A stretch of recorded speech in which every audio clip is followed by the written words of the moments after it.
gagawa kami ng ano, pili nuts. Yes. Ito guys, ang klase ng pere. Yes. Pag maitim na yan, okay na yan. Pwede naman yung ito guys, ano, kainin yung balat ba. Kainitin nyo lang. Parang buhusan nyo lang ng mainit sa tubig, tapos yung balat kinakain to. Buhusan nyo sa patis na may kalamansi, kunting sili. Ah, good! Masarap yan. Ito. Yan, tinatanggalan para kuhanin bagay yung ano, yung laman, yung nuts mismo. Tigas yan guys, kailangan mong tagain. Yan, tandahali, baka maano ka, sunggat. Ayan, ayan guys. Ayan na, ganito ang klase ng nuts niya.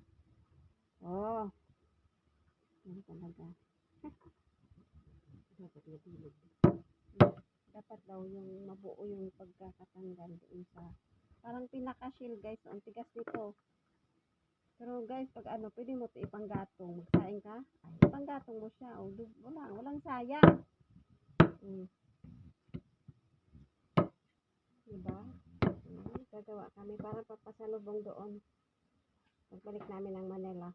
Manila!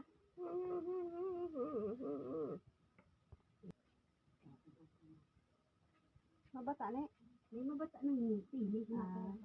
Alam nyo guys, pinulot lang namin ito dun sa puno kasi naglaglagan. O, kung hindi pa maano, okay pa, di pwede pa yan. Pero, siyempre, kukunin natin yung ano pa, yung hindi pa sira. Pinulot namin kanina lang. Ulan kasi guys. Sige ulan dito. Oy. Yan guys, mamaya pakita namin sa inyo kung paano magawa ng pili nuts. Yes. Hello guys, so ito na. Natanggalan na natin ang shell ng ating pili. Pili. Ayan ang pinatanggalan guys. Ayan. Mamaya, i-ano ko to, gagawin na natin nuts. Pili nuts ng Bicol. Yes. Pero guys, hindi ako ang gagawa nito. Yung sipag ko, siya ang magluluto. Hindi kasi ako marunong. Mag-video lang ako. Yan. Mga dalawang isang itong ano. Ayan guys, maglulutuin na natin to. Lulunit na natin ang ating salad nuts. Gagawin na natin salad nuts. Oh, dulce. Dulce con nachos. Hindi, ano lang. Nuts ba? Pili nuts. Ito ay asukal. Yan naman ang ano guys. Ingredients, asukal at saka mantika. Yan guys. Oh. May mantika na siya. Mainit na yung kawali at may mantika na siya. Uy. Ayan, nilagay na ang ating pili sa mainit na mantika. Yan. Halo-haloin. Halo-haloin para malata. Yes. Ganyan pala ang pagluto niyan, no? Ganyan lang pala.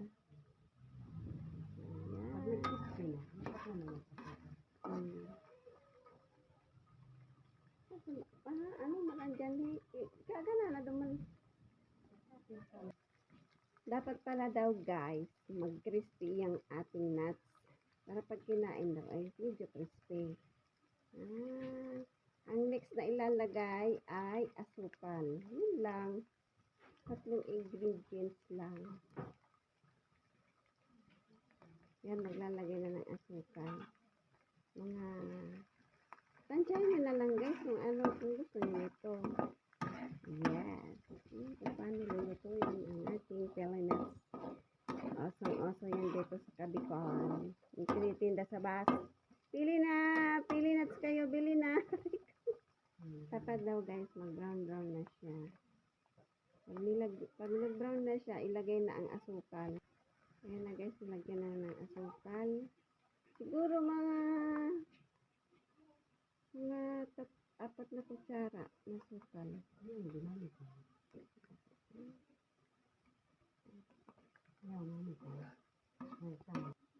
Ayan na guys, lagyan na. dagdagan pa konti. Yan. Depende yan guys kung gaano kadami ang nuts, yung pili. Eh di medyo kayo na bahala magtansya. Depende kung gusto niyo may matamis o tama lang.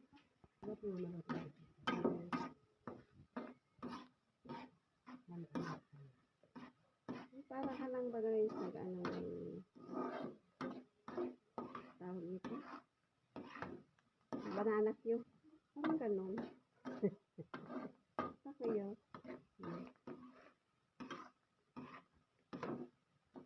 Antayin natin hanggang matunaw yung asukal. At kumapit dyan sa pili nuts. Yan na guys, oh. Nag-ano na yung asukal dyan sa pili.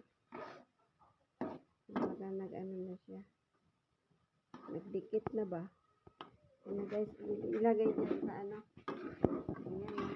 Kasi na guys, malabo ba? Ano naman dito, maraming Christmas tree. Ayan, maulan. Ayan, ilalagay doon guys sa dahon ng saging. Para doon sa dahon ng saging. Palamigin doon.